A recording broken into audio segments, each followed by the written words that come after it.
Did you guys send us a message on Instagram? I did. Yeah. Saying About the ear things. Yeah. I recognized the name when I was looking on my calendar today. So then I checked my Instagram. I'm like, oh yeah. So I read over the consultation. It seems like just general, like kind of just tightening up the obedience, making it more reliable. Yeah, definitely.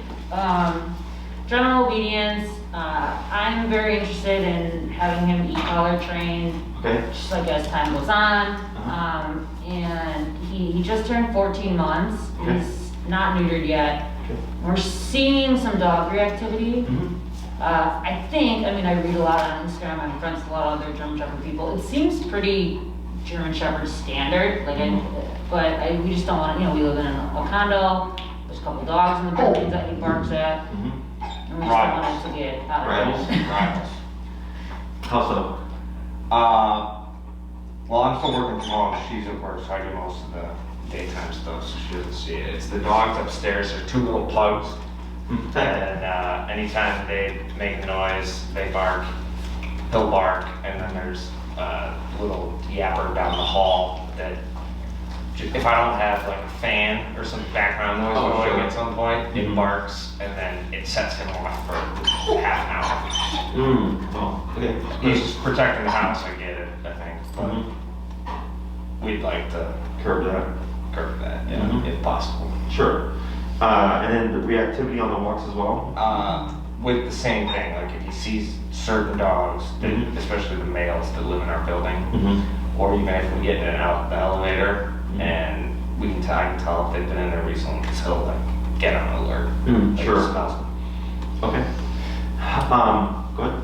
A lot of like just general walking, like a dog across the street, I'll see it, like he'll fixate on it, and it's just kind of like hard to get him to look back to us, treats a little bit. He's prong trained, he listens well, like with a pop he'll sit and he'll look at me like, what am I supposed to do? But then like go back to fixating. And this is our fault, but we've done like 0 heel training. So I don't know how to start it now. So I think that would be good, just to like have that, because he's obedient and like looks to us to like what he's supposed to do, I think, in those situations, and I'm just not handling it. Like I don't know how to tell him what to do, like. Sure. If that makes sense. I get it. Anything else? Not really. The prong, and this is something that you picked yourself, or did like a previous trainer help you with that? The breeder gave it to us. I realize it's on a little low right now, but yeah, the breeder. Yeah, and the trainer we did over the summer said she recommended it was fine for him because he's so big. Sure. Is it like a arm springer? This one is not. Okay. We have one of those. We got a size too small, so we want to order of them. Because as I've researched more, I was like, I know those are the best ones. Yeah. The center plate makes a big difference. Okay. So is yours just one continuous prong? Yeah. Yeah. Well, with a chain, like the links over here, but yeah, there's not the thing in the middle. Yeah, so the reason why the arm springer is so good is because that plate in the middle, the prongs are facing different directions. So the pressure is coming in and evenly all around the spectrum of the dog's neck. Whereas when you get a prong that's continuous until it hits the chain, it's not the same. Okay. Did you get like a 2.25 or something? I think we ordered the 2.25. Yes, that would definitely be too small for this guy. Yeah. He needed 3 millimeter. Okay. Yeah, if 3.3 or 3.25, I don't use those. Either 2.25 or 3 millimeter. Okay. Unless like it's a gigantic dog. Yeah. Because the bigger the prong, the less bite it has. Okay. Okay, so 3 millimeter would be his size, and they usually sell them like with packets of like extra prongs. Yeah. Yeah, so, we ordered the 2.25. Okay. Yeah, so that one definitely too small for him. 3 millimeter is what I would suggest. And then if you want to be on the safe side and not have to worry about do we need more prongs, they sell them like in bundles with the prongs, and then you can just fit it to his neck. Okay. Anything else, Klaus, here I should know about? No, I mean, we haven't seen any like people reactivity or issues. I mean, he's like a little whining out. He's like, what are we doing here? But like we could walk through a crowded mall and people don't bother. It's Sure. just like Yeah. other dogs. And like he said, it's certain other dogs. Very little issues with girls, but with males. And I realize that a lot of that comes to do with his hormones. And we do plan on getting him neutered. We were just waiting for till like a year and a half. Yeah. To That's fine. Okay, so before reaching out, I'm assuming you guys have done research on myself and how we train. Yes. E-collar, obviously, we incorporate prong.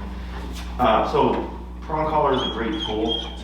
I stopped using them predominantly like very early on in my career because it's just too technical for a lot of people.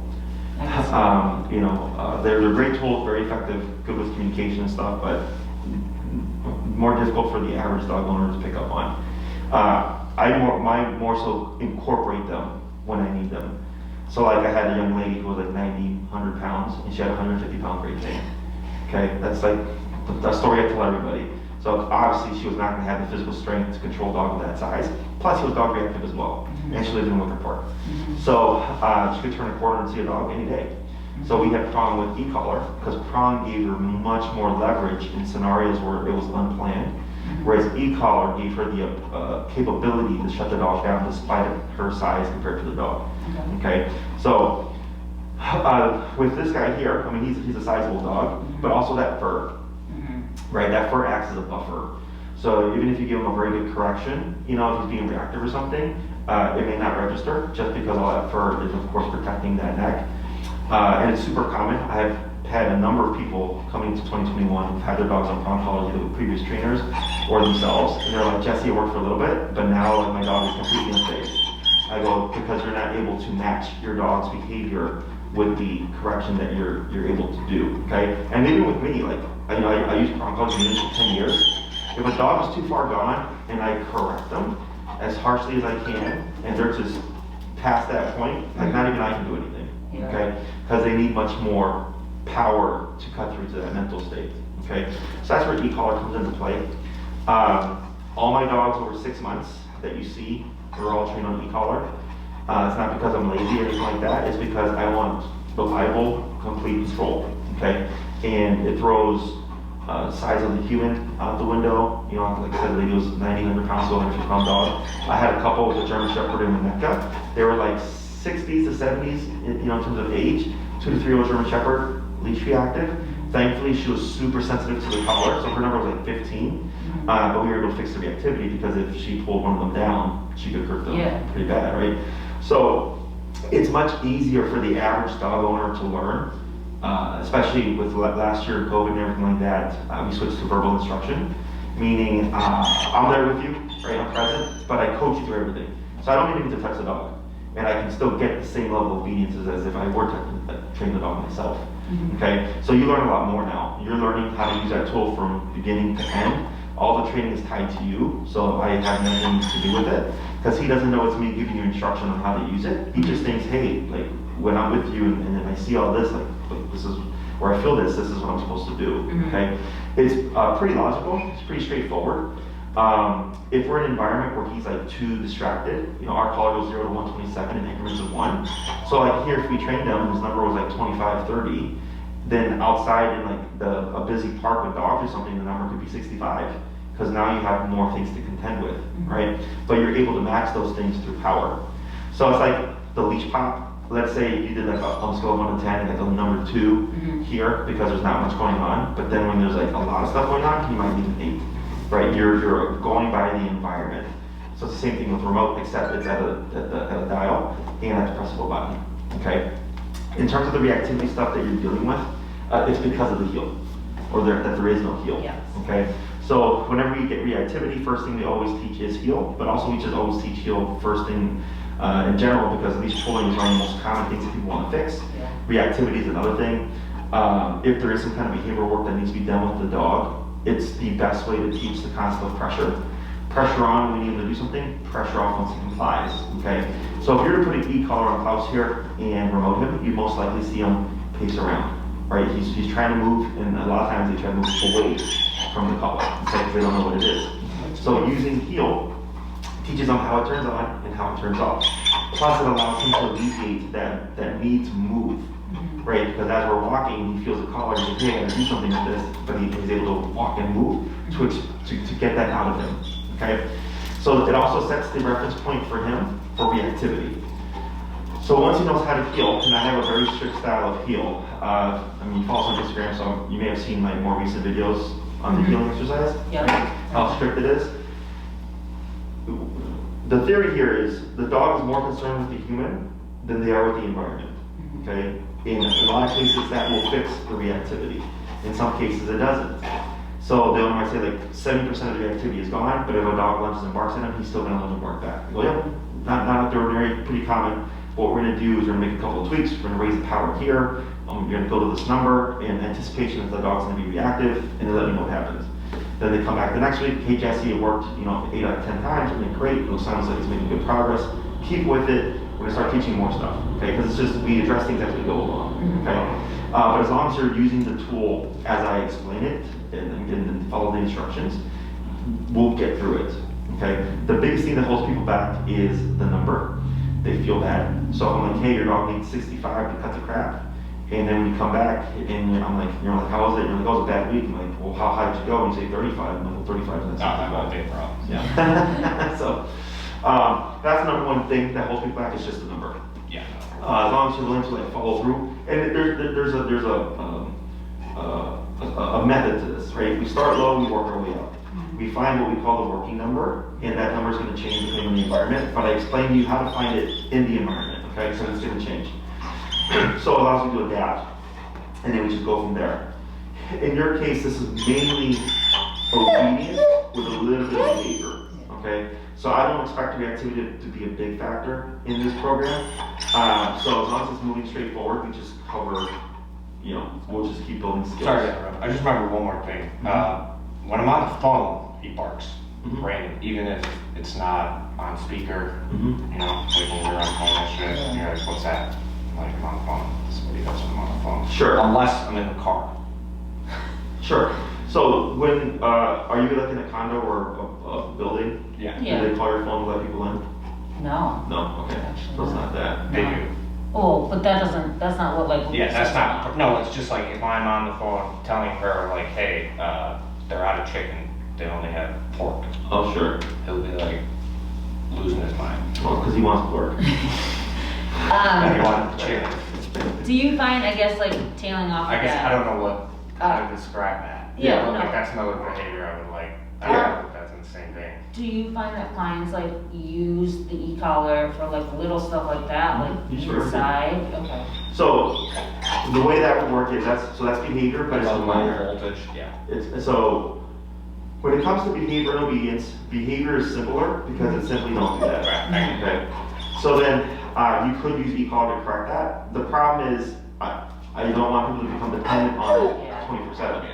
So I give you other means of correcting your dog in the home for stuff like that aren't dependent on the e-collar. I like that. Okay. So, but yes, you could technically use it to correct. We use it to correct anything from barking out the window to full-on dog or human aggression. Okay, so it can do the spectrum, which is also great about the tool itself because it's very versatile in what.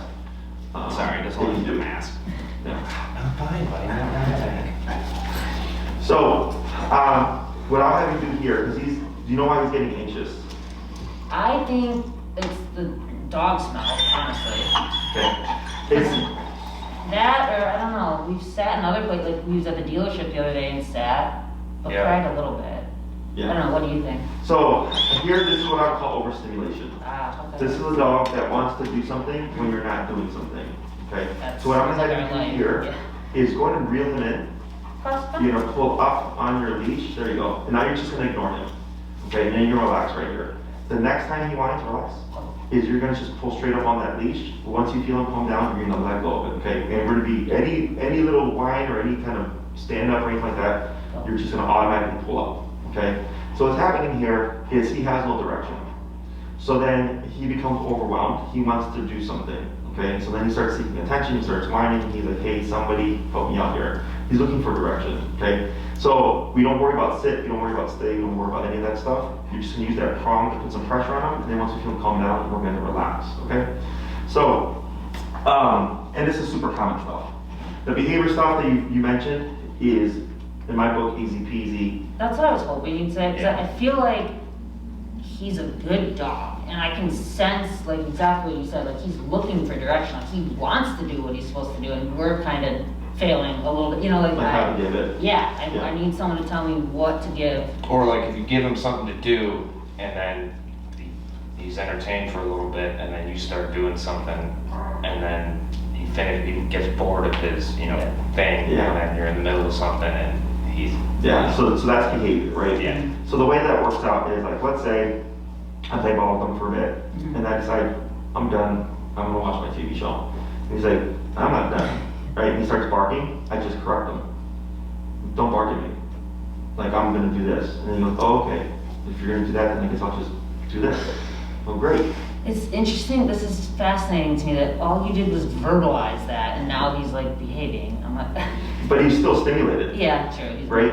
So at some point, this is gonna get overwhelming, and he's And gonna then want I'll to do move. it. Yeah, okay? But it's that simple. Because, so sound creates energy, okay? So if you go to a bar, it's loud energy. A lot of people there, right? Go to a library, quiet energy, okay? So people tend to use sound to control their dogs. No, sit, quiet, calm down, you know, all that stuff. And you can hear the energy. So then the human is feeding energy into the dog, and the dog is picking up on that energy and then reciprocating. So you get what you give, okay? This is easy. If you want to give if you want calmness, you have to give calmness, okay? And a lot of it's just rules. So obedience and behavior are two different things, okay? Think of obedience, sits, they come, math, English, science, like education. Behavior, don't jump, don't bark, don't bite. Morality, don't lie, don't steal, don't cheat. You can have, I just had a consult right now. Dog did puppy class, agility, tricks, a bunch of like obedience with food and all that stuff, and it was still scared of people, still reactive, yep, up, and then relax. Still human reactive. And I go, yeah, it's like your dog is very smart, knows all these things, but behaviorally is not a good dog, right? And she's like, yeah. She's like, I spent all this time teaching him all this stuff because everybody was saying it was going to help him. But no, I'm like, yeah, because no one told you to tell your dog no. Up. And then relax. Good. And relax her completely. And see what happens here. Up. Now relax. Good. See what he does. Up. And relax. Up. Up. Keep it up. And relax. Good. You know, just keep that consistency. Yeah, I gotta keep the timing. Yeah. And don't worry about timing. Worry about consistency. Do I look at him now? Like what do I... Just ignore him. Oh, okay. Yeah. Because that's attention too, Will right? you teach me this later? So, you can have a dog, or you can have a person who's super smart, you know, genius in physics, yep, up, and then a terrible person. And you can have someone who's a very good person, but not the smartest person. You see how that works? Mm-hmm. So here, people tend to look to obedience, right? And then relax, good, like that. And all you're doing is, no phrase.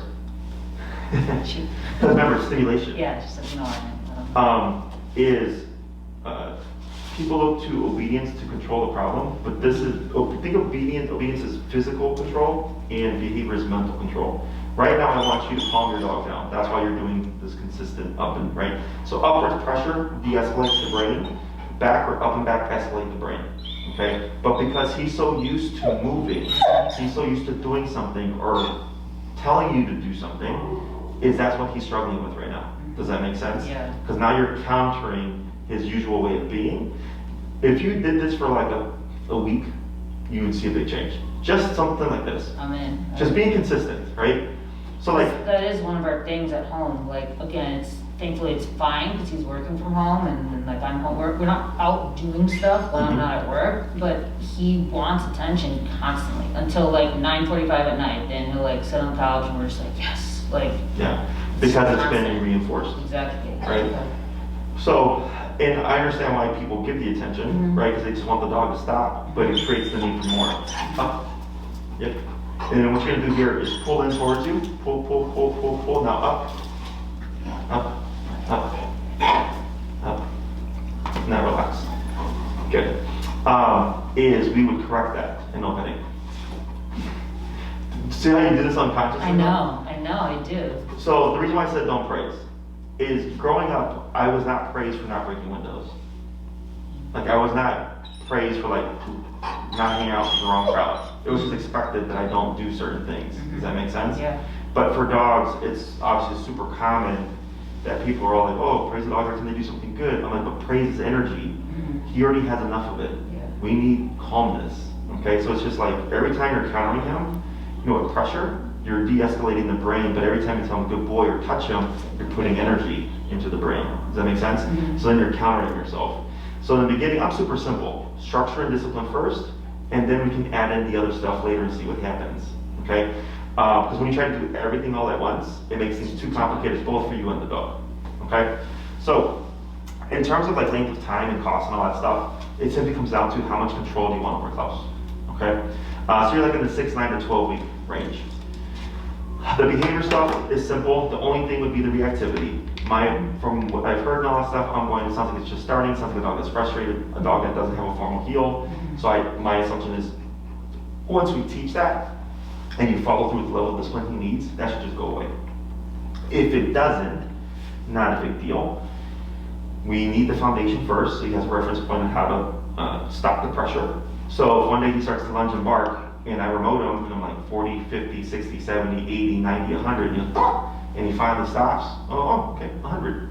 So next time I see a dog, I'm just going to assume reactivity, jack it to 100, because the moment he starts being reactive, we want to be able to stop it as soon as possible.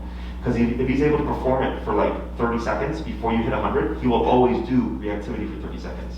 Because he knows that's going to be the breaking point. Does that make sense? Makes sense. And I want to stop it immediately because he goes, crap, from the get-go, that behavior was not worthwhile, okay? And then over time, you should just start to see him opt to now become reactive, okay? So aversives are meant to stop things.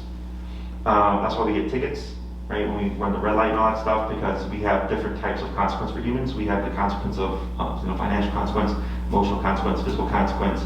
For dogs, it's just physical. Like up, up, up, keep it up, now relax. It's physical. You can't put him in a kennel and go like, think about what you did earlier today. It's not gonna happen. He doesn't care. He just comes out and the next thing you know he's gonna do it again on the next walk, okay? It has to be within the moment until he stops. And then he goes, oh, okay, this is not worth my time, okay? So with 6 classes, what I would expect to accomplish is it's 2 classes on heel. As long as that's going well with the reactivity, then we jump straight into recall, because those are the 2 most important things a dog should learn. That's also 2 classes in itself, which leaves us 2 classes, okay? Which we could use it to cover, the behavioral stuff. That's typically a class, because it's just like, this is how you correct your dog within the home, and then this is how you correct your dog outside of the home. And that might be a single class, which just leaves 1 left over, and then you might say, can we do a review? We're having trouble with this, and I go, okay, we cover that.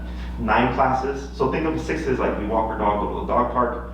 9 is walk our dog, go to the dog park, go to restaurants. And then 12 is all that, plus we go hiking, we go to the dog beach. He's gonna be off-leash at Ball's Park or something where there's an unenclosed area. That's like the whole 9 yards in terms of obedience, of off-leash control.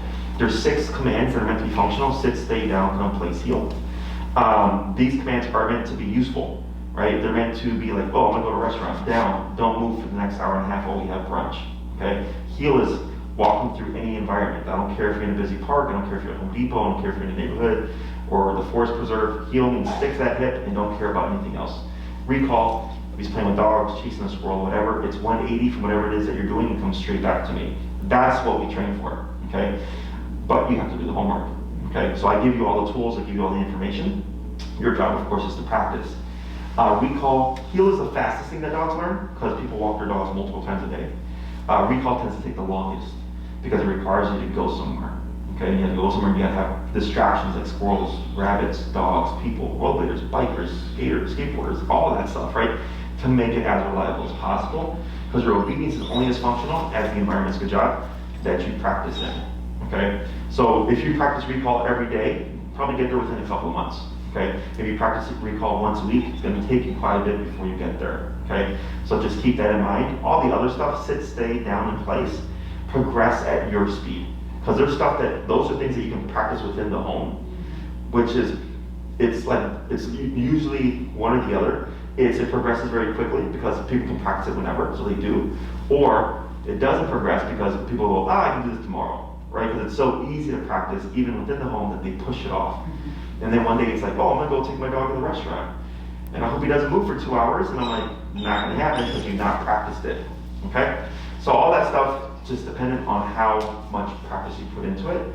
I do call myself a lazy man's dog trainer because you just practice as you live your life with your dog, okay? Yes, you might have to set aside 3 to 5 minute sessions, and if you each did a session a day for certain things to teach the skill, but the most important dog training is applied dog training. You're applying that heel every time you walk your dog. You're using the down while you watch TV, or using the place command while you're eating dinner. Like you're applying the obedience to life, so he learns, oh, this isn't just a 15-minute thing. This is something that's gonna happen in life. Chasing a squirrel, get over here, right? He's like, oh, I actually have to leave the squirrel and come back when I hear them call me, right? That's what makes your obedience functional. If we practice in very controlled, secluded 15-minute sessions, I do not expect that to transfer into the real world. Once we learn the skill, we practice it outside as much as possible until you get to the point where you want to be. Does that make sense? How do you determine when clients should do like the 6, 9, 12 versus like a board and train? So board and train, I'll give you the pros and cons. Pro is, think of 1 week here as 3 weeks of your time. Okay, so a 6-week program would be a 2-week program here. And we cover all 6 commands, right? So if we did a 6-week program, we'd most likely cover the heel and the recall for sure, maybe something else, okay? 2 weeks here, we cover everything within the first 1 to 2 days. And we start applying everything. The problem is it's all tied to us. I was just gonna ask that. It's all tied to us. Okay? I feel like even in his like puppy classes, which we just did like basic stuff at Sure. 4, 5, 6 months old, he was like a rock star in class, and all the other people were like, "Oh my God, your dog's so good!" And we go home and he's destroying the pillow. You know, it's like Yeah. when he's focused, and I think that's a lot of breed too. Like he's a German Shepherd, he like wants to listen, and when we're in a controlled like space, like I can just picture you like training him, and he'll be fine. So then maybe Now, like, we is need there to a do way it. for us to like come by every 3 days, or would that mess up the board and train? To like have us do the commands that you guys were working on the last That's a good 48 question. hours or whatever? So with the board and train, you do get plenty of follow-up, okay? So one of the things that I've come across over 10 years of training dogs is I've had plenty of clients who've done board and trains. And they'll do literally a 4-week board and train and spend 30 minutes with the trainer. And that's it. And I go, there is no way in hell you're telling me that you learned in 30 minutes what your dog learned in 4 weeks, right? So the way we do it is you have a couple of options. One, what we started doing is recording the first session of every behavior we teach. So sit, stay down, come, play, skill, okay? Plus a couple other things. So you see how Klaus responds, because every dog responds differently. If the dog is anxious, nervous, or fearful, it's gonna come out because of pressure, okay? Fear, anxiety, or nervousness is a stress response. E-collar is a stressor. So when we apply the stressor, we're gonna see that response. But then you see the dog's response, and you see how we work through it. Because that's the important thing, okay? After I watched that video of yours, I'm trying to figure out what his is, and I don't really know. It's got a little bit of anxiety, but that's Anxiety? most likely overstimulation. Up, up, up, up, more up. Back up, and there you go. Now relax. Feeds off me too. I'm shaking. No need to be nervous now. No, I just do that. I got 2 anxious dogs. So, yeah, I pick up a little bit of anxiety, but that could be because of overstimulation. Okay, those 2 things compare together pretty frequently on pull in, and then back down. Okay. Yeah.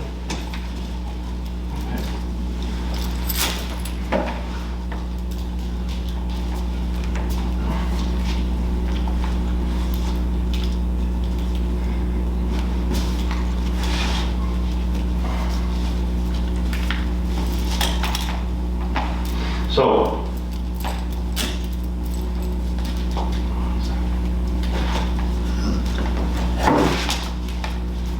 that's white.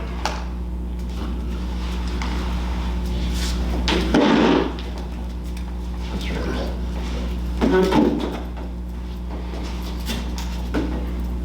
Yeah, I can already feel with that prong how hard it is to actually correct him correctly.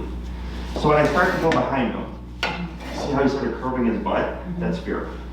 Okay? Doesn't mean you have a scared dog. It just means he's never had anybody do that to him. Yeah. Right?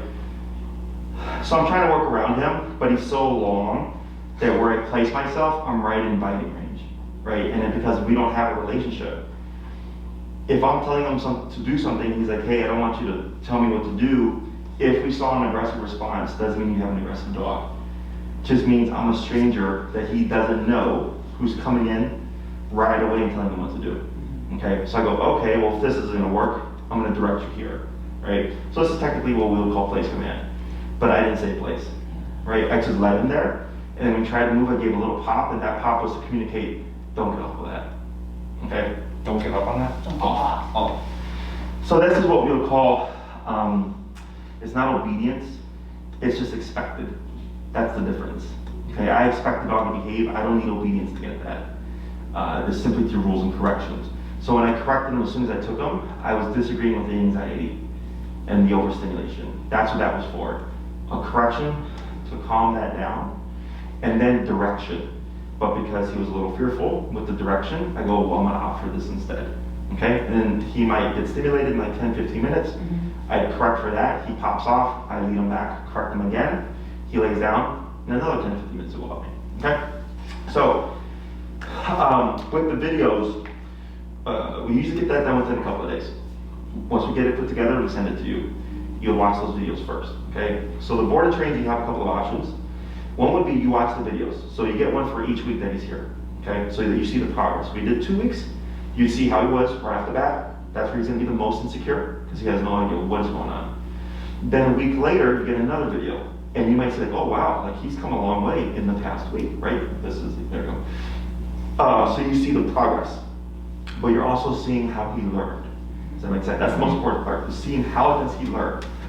And then you can pick him up again in 2 weeks and do what we call a pickup session, which could be anywhere between an hour to 2 hours, where we cover all the stuff. Or you go, hey Jesse, we're gonna practice what we learned from the videos. Okay, and then you schedule your follow-up 2 weeks later, a month later, whatever. Everybody does like their own thing.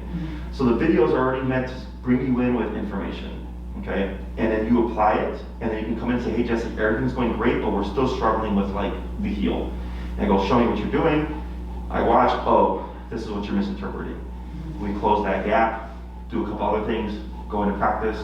You leave for 3 to 4 weeks, and then you're like, hey, we're having trouble with this now. You come back, right? And then you leave, and then everything's good. Whatever classes you have don't expire. You can use them a year from now, you use them 2 years from now. You have them as a resource, okay? So the videos are meant to educate you so that it's not so overwhelming when you come in for that 2-hour session, if you do a 2-hour session, right? Because it's a lot of information. I had a family where it was the dad and the daughter, and they had 3 dogs, and we trained all 3 dogs at once. Those sessions were so long. I guess my question was, like, since the commands, you said they're gonna be tied to you guys. With the videos, even when we get back after 2 weeks of us not doing anything with him, even if we studied the videos, it's still gonna be starting anew, basically? No, he would have the foundation. So this is the beauty of e-collar, is when I work with couples, to give you an example, the person who works with the dog first does all the work. Okay, it's usually like back and forth, a lot of craziness, and then they'll hand it to the other person, nothing. Just picks up where the dog left off with the first handler, okay? So he comes in with all the foundation and all like the structure and all that stuff. That's good, that's... Yeah, and when you replicate the tapping at the numbers that we give you in the video, that's what's gonna cause it to transfer over, okay? So the transfer is still gonna be there even if you don't work with us. You're just gonna replicate what you see in the videos, okay? And it's super straightforward. It's very logical. It's pretty much common sense stuff.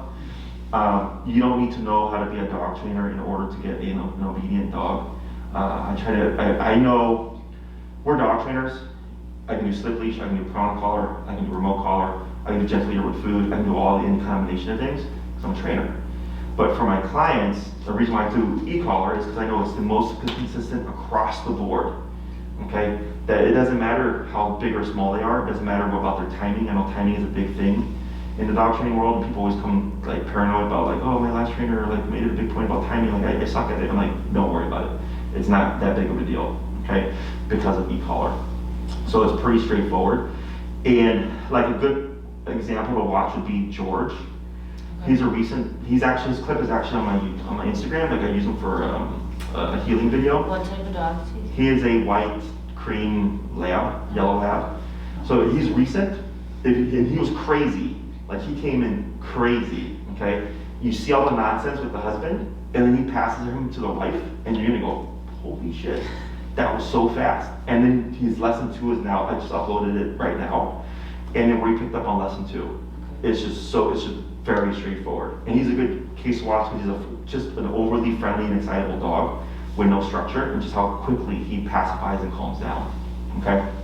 To give you an example of how easy it just transfers from person to person, okay?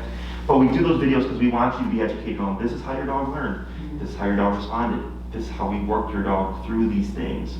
Because what people don't account for is that in life, your dog might get scared, your dog might get anxious, your dog might get nervous, your dog might get flighty and run away. Is how do I get my dog back? That's the most important thing. How do I get my dog back, right? I had a client whose dog got in a dog fight over a ball, and she got her dog out within a split second because of e-collar. Okay, because she knew right off the bat, she's gonna jack it up, 180 my dog out of there. I'm not caring about, if they like each other afterwards, but I'm preventing something happening, right? Because she had the insight into how to use the tool, even in an emergency scenario, okay? Questions about any of this stuff? I've been asking them along the way, sorry. Yeah, no, I think I'm just honestly thinking in my head, like what I think would be best for him. Sure. In terms of training. Can we think about it? Yeah, no, I don't care. I'll just give you the pros and cons, right? So pros of board and train, we get it done faster, we teach more in a short time frame. Con, it's all tied to us. You still always have to do work, okay? Yeah. Pro of in-person training is you learn everything from ground zero, and you are the most important people in his life. Yeah, we already know how to train dogs, right? He's gonna be with you for the rest of his years.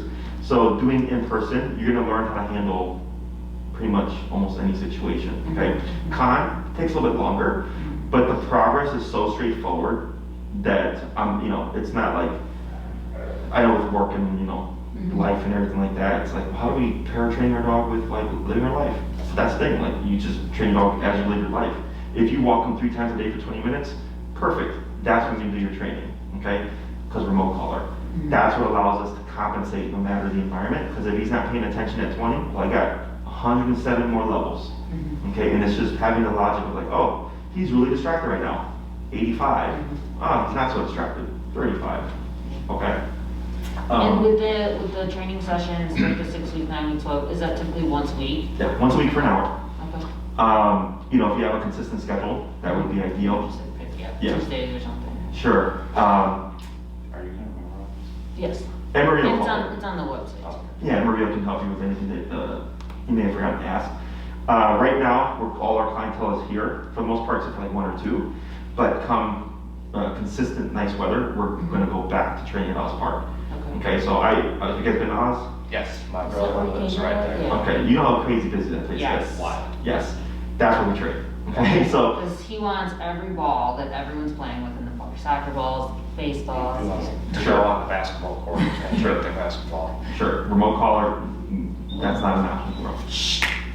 So we train at Oz Park because it is so distracting there, right? Whereas most trainers are like, start here and then work your way up. But no, like, you can just start there right away. And that's what makes, again, remote is so effective because it's all common sense based. Once the dog knows the concept, which is very quick to teach, it's just a matter of what is he gonna need. Okay, so when my clients that train here, the concern was, is this gonna apply to my home? Yeah. I go, well, if your dog's number is 25 here, it just means it's gonna be greater than 25 at home. Just find what that number's gonna be, okay? So you have a number of different options, and if you did the board and train, we can even do follow-ups at Oz Park as well. That's what we were doing all of 2020 until the winter hit, as we just trained outside, okay? And I've been watching lately on Instagram the daycare. I'm fascinated because he was going to what's called Happy Tails and Trails, I've heard of them. in like Fulton Market. It was fine. I think their rule was at 1 year old if they're not spayed or neutered, like they can't do group play. And then he's been to Pooch Hotel a couple times, same thing. They like keep him in his own little cage. And it's fine, but I'm like, I just wish, I like how it seems like you guys don't, it doesn't look like you have like that intact rule or anything, right? No, we have dogs here that are, we have a Great Dane who's 2.5 years old. Yeah. He's not neutered. And he's never even displayed any, like, humpback. Yeah, the only thing that we would do is like not put a bunch of neutered males together because they're going to start to dominate each other. But, you know, if we have e-collar too, we can correct things that, you know, we disagree with. Yeah, it just looks really, it looks nice, like how structured it is. And Thank like, you. even being in here, like when we pick him up at his other places, it's just constant barking. Yeah, there's like 25, 30 dogs back there right now. Yeah. And the day is split up, so they do, you know, group play, they do treadmill time. We're doing pack walks in the summer, so we're gonna see, because I got new employees now, Okay. to see if I can get them all up to snuff in terms of the ability to walk multiple dogs at once. They do duration work, which this is considered duration work. Yeah, I'm So, very like, impressed with him right now. It's all one big open floor. So when I'm training dogs with my clients, we got that going on with my handlers training dogs, with dogs on place, with puppies playing, dogs playing in the pen, dogs on the treadmill. This is all happening all at once. And the dogs are learning, like, I can be calm. Like, even in crate time, when they're doing, when they're decompressing in their crate, they're out on the floor with everybody. They see all the stuff happening. They're just learning, like, I don't have to be part of this. Yeah. So, but that's just how I structured the daycare out. Dogs that we've trained, we of course reinforce the training, and they get more things to do. Like if they're not trained on place, we don't do place with them. So if he learned that, of course we would reinforce that here. I'm trying to find it. I think, is that, which one is it? We can ask him before. He's looking up the Herb Springer to see. Oh, sure. If I order in the next 32 minutes, it'll come tomorrow. Okay. Yeah, so it's, think of, if you do board and train, think of 2 week as like 50 to like 70% done. Think of 3 week as 70 to like 90% done. And then 4 week is as close to 100 as you can get on in terms of off-leash reliability, okay? You can get 100% even with a 2 week, it's just more work on your plate, okay? Regardless of any program that you pick, there's still gonna be work on your plate, okay? Because the biggest factor is gonna be closing the gap between listening to us versus listening to you. Okay, that's again the number one thing that people struggle with. Otherwise, you can also do it in person. It's not that daunting as one would think. It was just training as you go about your life with them. Because even us here for recall, we can only do so much. Right. You know, in terms of like recreating it and all that stuff.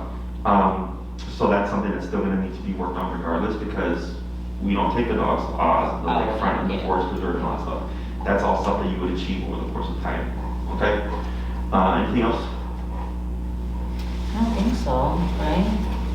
I'm gonna take a picture of him. Do we need to get an e-collar, or do you have an e-collar? Yeah, so the e-collar you get on Amazon, the one I recommend for him is the Dog Show Black Edition. That's the new one, right? Correct. Or it took, I was listening to one of yours. Yeah, that's the What's it nose called? model. Dog Show, D-O-G-T-R-A, Black Edition. It's meant for 70 pounds and over, so it's meant for, you know, dogs his size. You'll most likely need to get some kind of adapter to get through that thick fur. That's the one drawback to e-collar is that, correct, is that the fur. So like we have a Samoyed that just came in today for a board and train, and I've trained Samoyeds before and I'm it's such a pain in the ass trying to get consistent contact because they're furry and dense. We're friends with,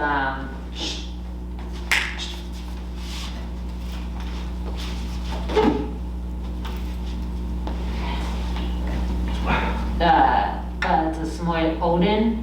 Oh yeah, Odin the Papa. She was like, yeah. They didn't She's do like, e-collar. tell Jesse that we said hi. Yeah, I didn't train Odin on e-collar. I No, didn't train him so as a he's- puppy. yeah. Yeah.